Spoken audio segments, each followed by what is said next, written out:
Today, we are blessed to present one of these insightful lectures entitled Control One's Desires and Choose the Safest Method of Enlightenment, Part 2 of 6, on Between Master and Disciples, given in Chinese and English on October 6, 2019, in New Land Ashram, Taiwan, also known as Formosa.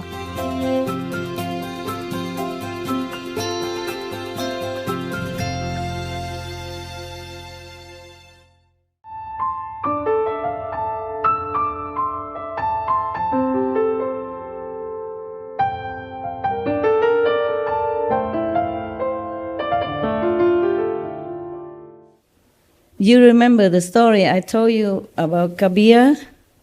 He offered his wife to the neighbor grocery store owner so that he may have some food for his true seeker at home. Yeah, he didn't have a lot of money.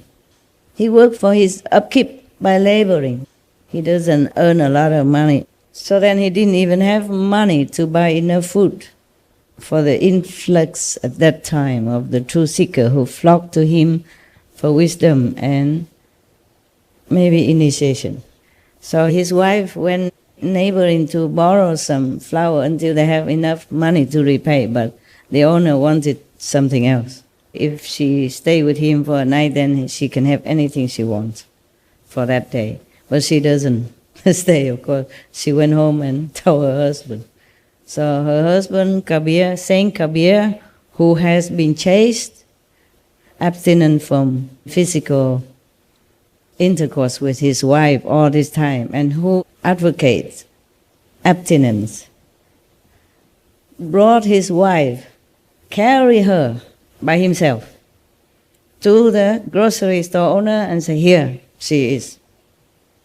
You can have the pleasure. Let me have the food." Some of you ask me, why would the saint do that? Isn't that kind of contradictory to us, what he preached? Anybody? Tell me, all these years that you have been listening to me, I want to listen to you now.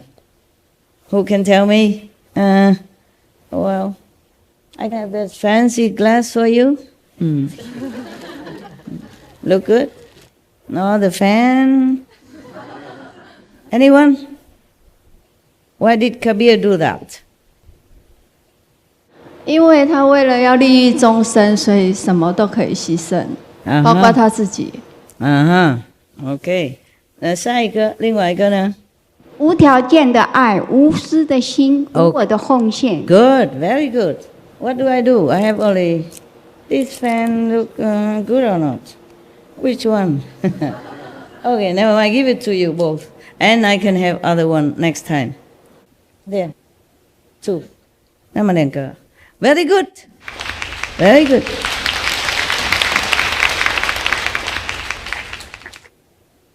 So, I wrote on my notes, okay? Because I know some of you ask this kind of question. I wrote here. Remember to tell you explanation, because I wrote so different notes here, I might forget. Explanation, extra. Kabir offered his wife to his neighbor in exchange for some food to feed his spiritual seeker's guests. Does it make him immoral? Though he himself abstained from sex. How do we know that? Because in his teaching it's written so. Somebody asked him, why did he marry before? And of course had intercourse with his wife all that time until he stopped. So he said, because I wasn't enlightened. So that meaning he doesn't do anymore. They became like friends. Okay? Many saints are like that. They only have intercourse for the sake of having children. That's what I told you already. So no master does things actually for the sake of themselves, but for others, unconditionally, with love. So it is like a sacrifice, even though it doesn't look like that. Not as we use sensual pleasure to just satisfy ourselves in a selfish way or indulgent way, or ignorant way. That's the big difference between enlightened beings and the ignorant rest. But not all masters would do this kind of sacrifice. Not all do that. Not all are willing to do that. There was one, I remember one master, maybe in Tibet or somewhere. One time, one of the daughter of the patron brought food to him, and he wanted to have a physical intercourse with her, and then she was crying and running back home and tell her mother. Her mother brought the daughter back and said, I'm sorry, my daughter was so ignorant. Please, she's yours, okay? Don't worry. I told her already. If you need it for some reason, please, she's yours.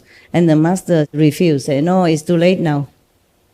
I don't need her anymore, because I just saw one of my friend was going to be reborn into some of the bad stage of existence, a bad animal's form. So I just wanted to help him to be born as human, and then I can continue to help him. But she ran away, and it's too late. He's gone already. He's gone into an animal incarnation already, so no need now, but thank you. Not every master do this, huh? Not all masters do this. Very rarely, very rarely. Very rarely the master gave it all. Maybe the master did not know.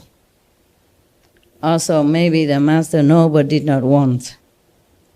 Many masters don't even want to teach students, or teach very few students, selected few, after observing for a long, long time, that they come and work for him and do some labor to earn merit, and then the master observe to see which one are more potential for the real thing, for the real initiation. So you can see the example of the master of Hui Neng, huh? Even though Hong Ren, the fifth master of Zen after Bodhidharma, as many people came to him, the rich, the famous, the powerful, the normal, the common, and the monks, they came to be monk with him also. But he did not really teach them a lot.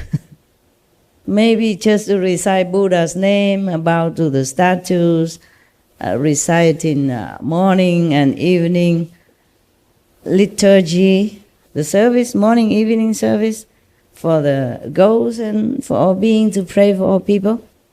So when he have a test, exam, to see who is worthy to be his successor, the best of his so-called monk disciple wrote some, verses. It's like I could even write it myself. Very common, very classic, very safe, safe for standards. Until Hui Neng came, and then he wrote something else. He did not know how to write, how to read Chinese, because he came from Vietnam at that time. But he asked someone else to help him to write. And that is superior to anything that all disciple can ever imagine or can come up with. It's not what he wrote. It is truly he realized that. Because he is super enlightened already. He was enlightened already before he came to this master. But then this master, of course, gave him the official transmission of the Dharma, and he became complete enlightened then. Therefore, you can see what he wrote. I'm not trying to explain the Diamond Sutra here, so we skip that. I just want to tell you that his writing mirror what he realized inside. That's why Master Hong Ren gave him his chasa, the clothes, and the begging bowl that has been left since the Bodhidharma for the successor. It's just a symbolic of successorship.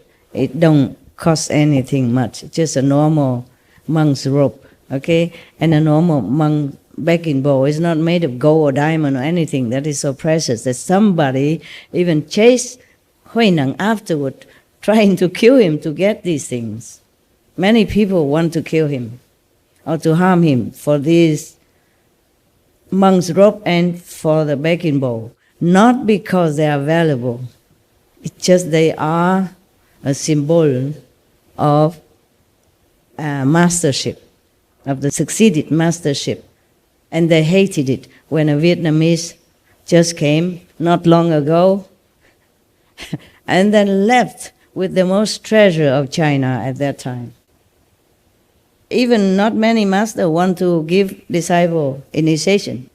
Milarepa, he has to work for a long time, and suffer a lot of beating, scolding, and then even he sneak into another area to find the chief initiated disciple, just like Guan messenger nowadays, to get the initiation.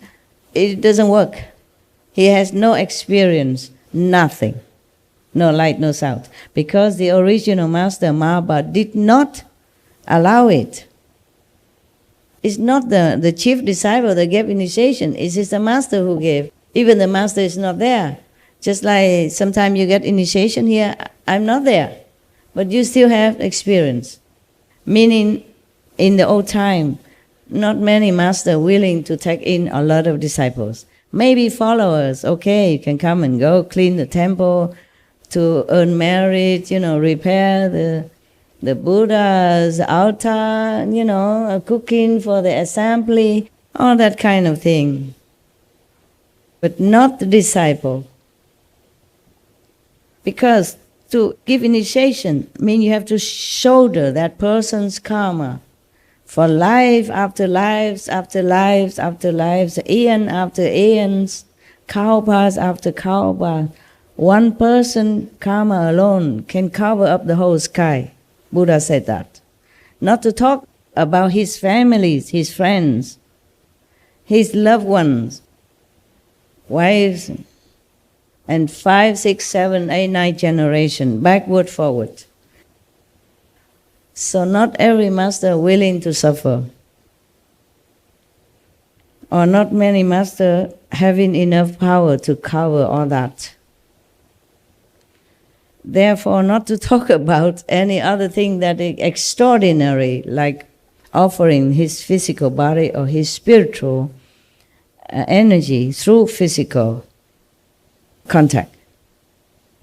I will tell you why later. The extra, okay? Remind me. If any master sacrifice at all, then through the body suffering, like, for example, Jesus, bless his soul, or Prophet Muhammad, peace be upon him, or Buddha even, he has to suffer. But not much is written, because Buddha is man. Men, they don't talk a lot about their suffering. Even if they almost cannot walk or raise, no problem, I'm okay. Yeah, macho, And they're just not used to it. They've just been taught to bear it all, to keep it to themselves, which is good. I don't do this stuff. I don't do this macho stuff. Mostly I do. It's just, if I can, I air it out, So some of you know, so that you don't illusionize about being a master, how glory and how beautiful and how easy, only come out on Sunday wearing beautiful glass and talk beautiful things and have a lot of bodyguards around Sunday. Yeah, it's like that. So if the master suffer, mostly just physical pain. Very rarely a master suffer, like the story I just told you about the Lama who wanted to have physical intercourse with that daughter of the good family. The thing is, if you suffer physically, for example, like Jesus, everybody will worship you, cry for you, pray for you, and they still worship you for eons to come. Because it's a real sacrifice, obvious, and gruesome. Even then, it's very terrible already to be nailed on the cross and suffer humiliation and pain and suffering even before the cross. So many masters has been tortured, poisoned, maim, kill, flay alive, burn alive, etc. This we all are familiar with. But to suffer through physical intercourse is another thing. It's really ultimate. So you hardly hear any master do that, except the one I told you, that mentioned very little anyway. Many monks wouldn't like to hear that, wouldn't accept that. And Kabir is the second one that we heard of. All the masters, they keep squeaky pure around themselves. Because it does make trouble if you be too near to other humans, even not opposite sex. The same sex could also transmit to you this kind of sexual desire. Not that he deliberately do that, except some men who looks like men but are not truly men. They prefer the same gender. So some of the monks I heard of, they never let people go nearer than 5 meters around them, especially women, just to avoid the energy from the magnetic field to meet and to cause him trouble. He wants to keep purity. And also I told you that tantric method, hardly anyone succeeds because it's too powerful. Actually in heaven they don't call this sexual power, they call it peace power. But rarely anyone can use this peace power to manipulate it for the world's benefit. You surprised, huh? You surprised, this kind of energy, heaven call it peace power. Are you surprised? Yes. Have you heard that before? Me neither. I only knew it as I practice along, okay? And learn things as I go up, as per necessity, as per needed situation, so that I can bring this knowledge to you also, huh? And once and for all, the humans can know this type of power, which is called peace power actually. If you don't abuse it, you will have peace. And you can make peace and you can spread peace also to the world. There are many ways to make peace, not just one way, huh?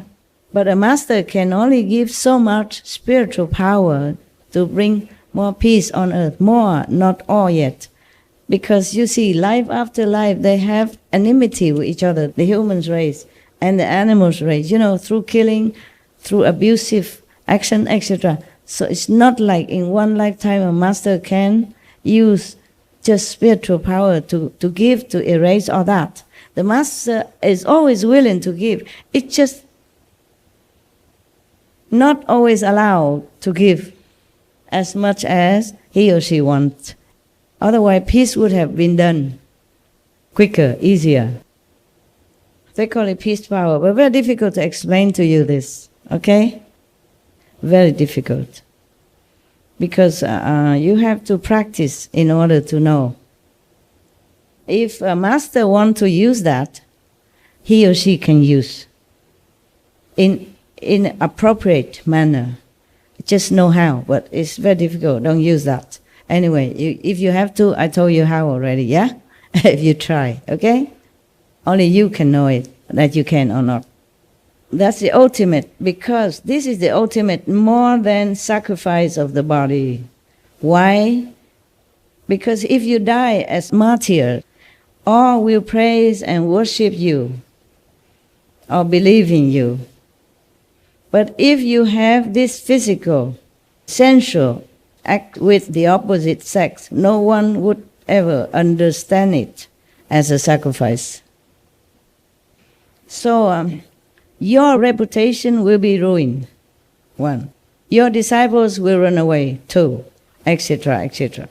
Your followers will drop you like a hot potato. So you see this. this method is a no, no, no, by all means, even by the adept. Actually, many masters also don't teach this. The Buddha also don't. Number one, it's very difficult and dangerous. Number two, people can abuse it. Some a half-baked teacher can always come up and say, oh, this method is good, I know how. I teach all of you. And then abuse it. And then slandering those who don't do it as well, because only half-baked or maybe a quarter-baked is not cooked. That master is not well done. And he just use it because it's so convenient, it's so pleasurable, easy to do. Easier than sit all day, meditate for many hours, eating one meal a day, wearing scanty, very simple clothes, living in simple area. And then many of the vulnerable followers and believers would fall into this kind of trap, thus harming themselves. Harming themselves because they will think this is the way and the master is perfect. The master can do it. They lead you to liberation through that. And they're all falling. And they have no chance to find a true method. So many masters don't allow this, so it's just a taboo. No, no, no. Some masters know this, but it's taboo and it's easier just to say no. So no more question, no more trespassing, the limit. Not to talk about the master himself would ever do that, for the above mentioned reason. But that is not all. That is not all harmful about this method. More to come. If I have time, I will explain to you.